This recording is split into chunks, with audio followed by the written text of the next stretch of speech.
ሰበር ዜና በመቀለ ከተማ የሚገኘው የህወሓት ጽሕፈት ቤት በተኩስ ሩምታ ተናውጧል። ደብረጽዮን ገብረ ሚካኤል በጥይት ሳይመቱ እንዳልቀረ ተዘግቧል። ዝርዝር መረጃ ይዘንበታል፣ በቆይታችን ይቀርባል።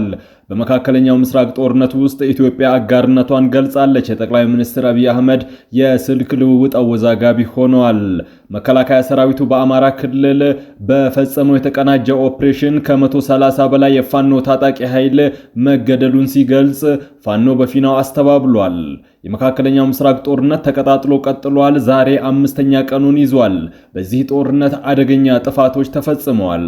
ክቡራትና ክቡራን የጥበብ ሚዲያ ቤተሰቦች በዛሬው ቆይታችን እነዚህንና ሌሎችንም ሀገር አቀፍ ቀጠናዊና ዓለም አቀፍ መረጃዎችን በዝርዝር ወደ እናንተ እናቀርባለን። ለቤቱ አዲስ የሆናችሁ ሰብስክራይብ በማድረግ የደወል ምልክቷን በማብራት የቤቱ አባል ትሆኑ ዘንድ በአክብሮት እንጋብዛለን። በቅድሚያም የዕለቱን የቢዝነስ ዘገባዎች አስቀድመን ወደ ዝርዝር ዘገባዎቹ እናልፋለን።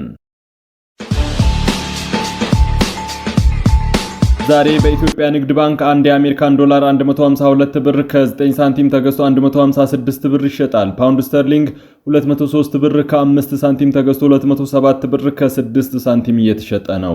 የአውሮፓ ዩሮ 181 ብር ከ2 ሳንቲም ተገዝቶ 184 ብር ከ9 ሳንቲም የሚሸጥ ሲሆን የስዊዝ ፍራንክ 194 ብር ከ8 ሳንቲም ተገዝቶ 198 ብር ከ7 ሳንቲም እየተሸጠ ነው።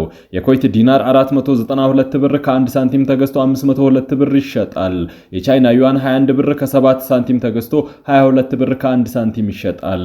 የተባበሩት አረብ ኤምሬቶች ድርሃም 41 ብር ከ6 ሳንቲም የተገዛ 42 ብር ከ4 ሳንቲም የሚሸጥ ሲሆን የሳውዲ ሪያል 40 ብር ከ7 ሳንቲም ተገዝቶ 41 ብር ከ6 ሳንቲም ይሸጣል።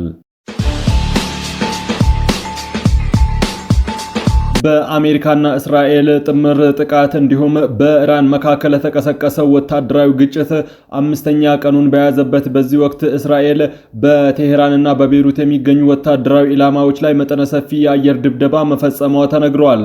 በሳውዲ አረቢያ የሚገኘው የአሜሪካ ኤምባሲ በሁለት ድሮኖች መመታቱን የሳውዲ መከላከያ ሚኒስቴር ያረጋገጠ ሲሆን በጥቃቱ ሳቢያ ውስን የሆነ የእሳት አደጋ መከሰቱ ታውቋል። በተመሳሳይ የኢራን መንግስታዊ መገናኛ ብዙሃን በባህሬን የሚገኘው የአሜሪካ አየር ኃይል ዋና ማዕከል መውደሙን ዘግበዋል። ውጥረቱን ይበልጥ የሚያባብሰው ደግሞ የኢራን ባለስልጣናት ለዓለም አቀፉ የነዳጅ ንግድ ወሳኝ በሆነው የሆርሙዝ ወሽመጥ ለመተላለፍ ለሚሞክር ማንኛውም መርከብ እሳት እንደሚለቁበት ዝተዋል።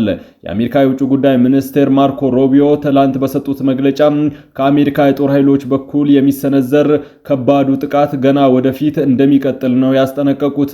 ይህንን አስተያየት የሰጡት ፕሬዝዳንት ዶናልድ ትራምፕ የቅዳሜውን ጥቃት ከቴሄራን የሚመነጭን ስጋት ለመፍታት የቀረበ የመጨረሻውና ምርጥ አጋጣሚ ሲሉ ከገለጹት በኋላ ነው። ጦርነቱ ከተጀመረ ወዲህ 6 የአሜሪካ ወታደሮች መገደላቸው የተረጋገጠ ሲሆን በኩዌት 3 የአሜሪካ ተዋጊ ጄቶች በስህተት በባልደረቦቻቸው ተመተው ወድቀዋል። ይሁን እንጂ አብራሪዎቹ ጉዳት አልደረሰባቸውም። በአሜሪካ የመካከለኛው ምስራቅ ልዩ መልእክተኛ ስቲቭ ዊትኮፍ ከፎክስ ኒውስ ጋር ባደረጉት ቃለ ምልልስ የኢራን ከፍተኛ ወታደሮች በዘንድሮ የመጀመሪያ ዙር የውይይት ወቅት 11 ኒውክሌር ቦምቦችን ለመስራት የሚያስችል በከፍተኛ ሁኔታ የበለጸገ ዩራኒየም እንዳላቸው በግልጽ መናገራቸውን ይፋ አደረጉ።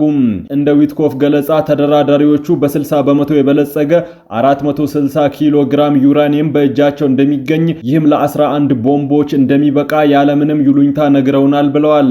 ኢራናውያን የኒውክሌር ነዳጅ የማበልጸግ የማይገሰስ መብት እንዳላቸው ቢገልጹም አሜሪካ ግን ይህንን ጥረት የማስቆም የማይገሰስ መብት እንዳላት ምላሽ መስጠቷን ልዩ መልእክተኛው አስታውቀዋል። ዊትኮፍ አክለውም ኢራናውያኑ የዓለም አቀፉን ቁጥጥር ስርዓት ጥሰው ለኒውክሌር ቦምብ ዝግጁ ወደሆነ ደረጃ በማድረሳቸው ኩራት እንደሚሰማቸው አውስተዋልም ብለዋል።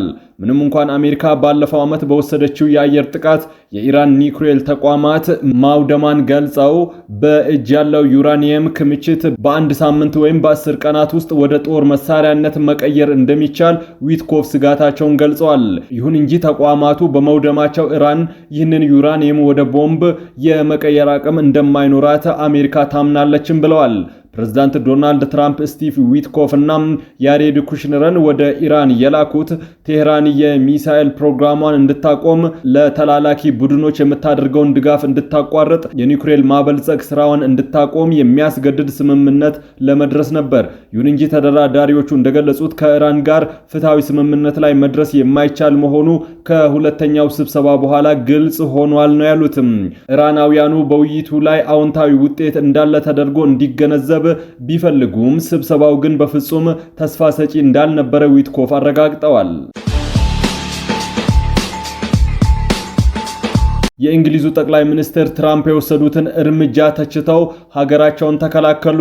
የዩኬ ጠቅላይ ሚኒስትር ሲር ስታርመር ለፓርላማ አባላት መንግስታቸው በጥቃት የሚመጣ የመንግስት ለውጥ አያምንም ሲሉ ተናግረዋል። ይህም ከእስራኤል ጋር በመሆን ኢራን ላይ ጥቃት ከከፈቱት ትራምፕ በተቃራኒ እንዲቆሙ አድርጓቸዋል።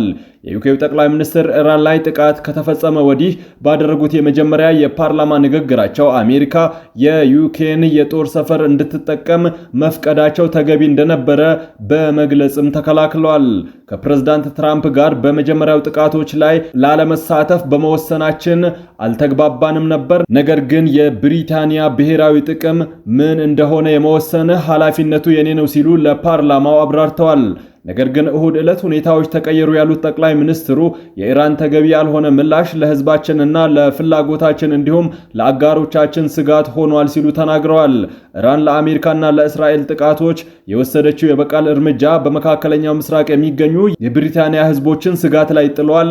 ይህም የቴህራን የሚሳኤል መሰረተ ልማት ለመምታት የጦር ሰፈሮችን ጥቅም ላይ እንዲውሉ እንድንፈቅድ አድርጎናልም ብለዋል። የኢራንን ጥቃት ተከትሎ ጠቅላይ ሚኒስትር አብይ አህመድ ከኳታሩ አሚር ጋር በስልክ ተወያዩ። ኢትዮጵያ ለኳታር ያላትን አጋርነትም ገልጸዋል። የኢራን ጥቃትን ተከትሎ ጠቅላይ ሚኒስትር አብይ አህመድ ከኳታሩ አሚር ተማም ቢን መሐመድ አልናህያ ጋር በስልክ የተወያዩ ሲሆን በውይይቱ ጠቅላይ ሚኒስትሩ ኢትዮጵያ ከኳታር ጎን እንደምትሆንም ገልጸዋል። የኳታር መንግስት ባወጣው መግለጫ ሁለቱ መሪዎች የካቲት 23 ቀን 2018 ውይይት ማድረጋቸውንና ጠቅላይ ሚኒስትር አብይ አህመድ ስለ ኳታር ወቅታዊ ሁኔታ በመጠየቅ ኢትዮጵያ ለኳታር ያላትን ድጋፍ ማረጋገጣቸውን ገልጸዋል። በተጨማሪም ጠቅላይ ሚኒስትሩ ኳታር ደህንነቷን ማረጋገጥና የመቆጣጠር አቅም እንዳላት ያላቸውን እምነትም ገልጸዋል። የኳታሩ አሚር በበኩላቸው ጠቅላይ ሚኒስትር አብይ አህመድ ላሳዩት ልባዊ አጋርነት ምስጋና አቅርበው በሁለቱ ሀገራት መካከል ያለውን የቆየ ግንኙነት አድንቀዋል።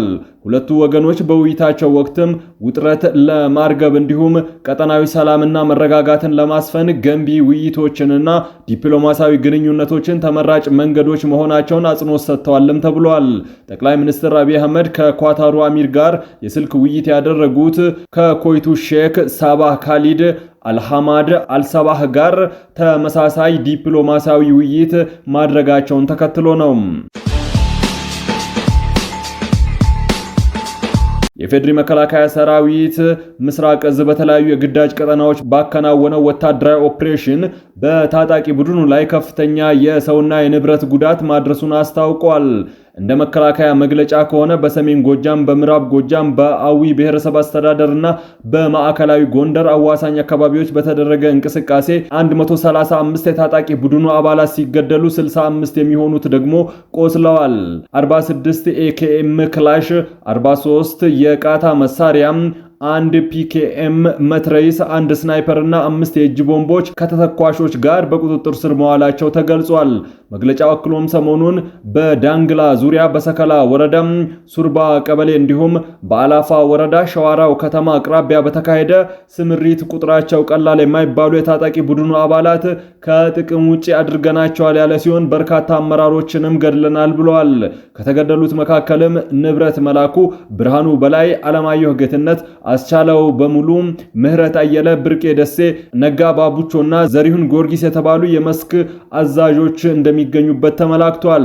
በሌላ በኩል የታጣቂ ቡድኑ አመራሮች በመንግስት የቀረበው የጉዳት መግለጫን አስመልክቶ በሰጡት ምላሽ የቀረበው አሃዝ የተጋነነና በምድር ላይ ያለውን እውነት የማይወክል ነው ሲሉ አስተባብለውታል።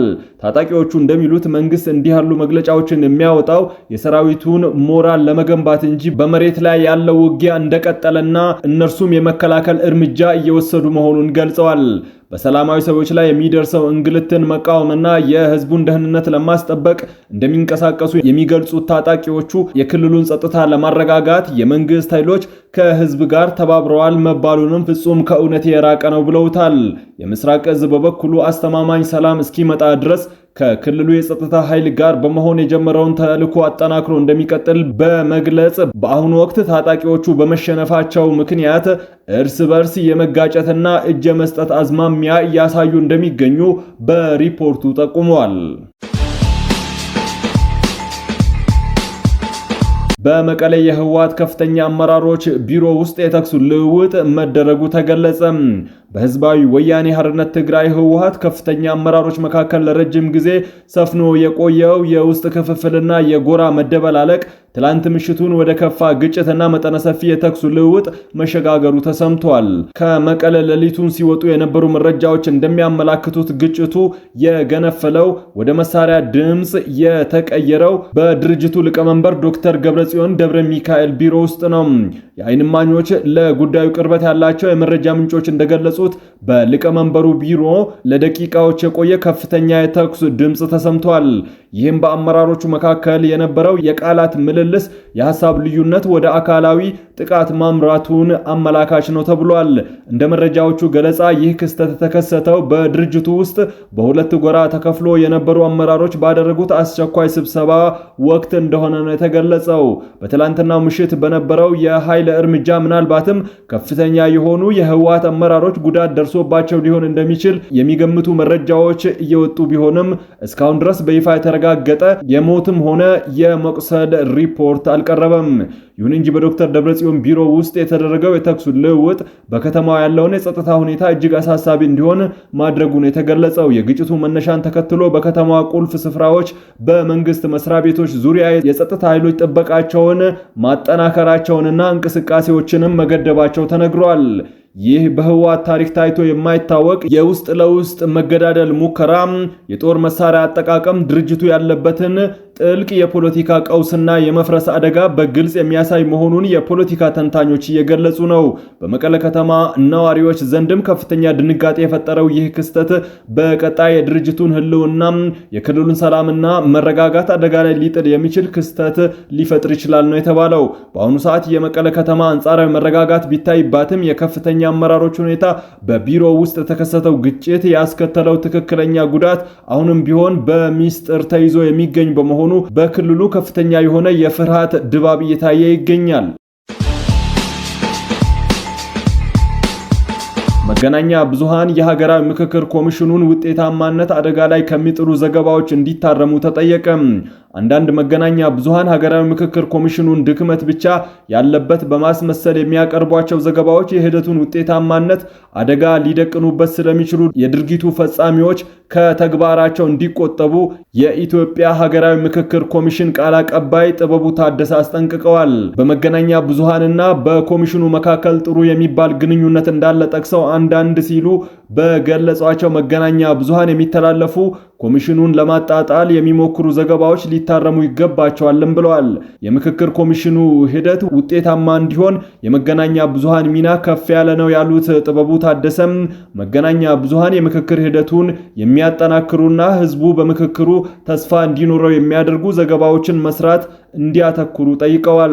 የኢትዮጵያ ሀገራዊ ምክክር ኮሚሽን በብሔራዊ ጥቅም አንጻር የሚያበረክተው ከፍ ያለ አስተዋጽኦ ከግምት ውስጥ ገብቶ መገናኛ ብዙሃን የሰላምን ግንባታ እንቅስቃሴ የሚያበረታቱ፣ ግጭትን የማስወገድ ጥረት የሚደግፉ፣ ሀገራዊ መግባባትን የሚያመጡ ተግባራትን የሚዘግቡ ዘገባዎች መስራት ከሚዲያዎች የሚጠበቅ ተግባር እንደሆነ ተገልጿል።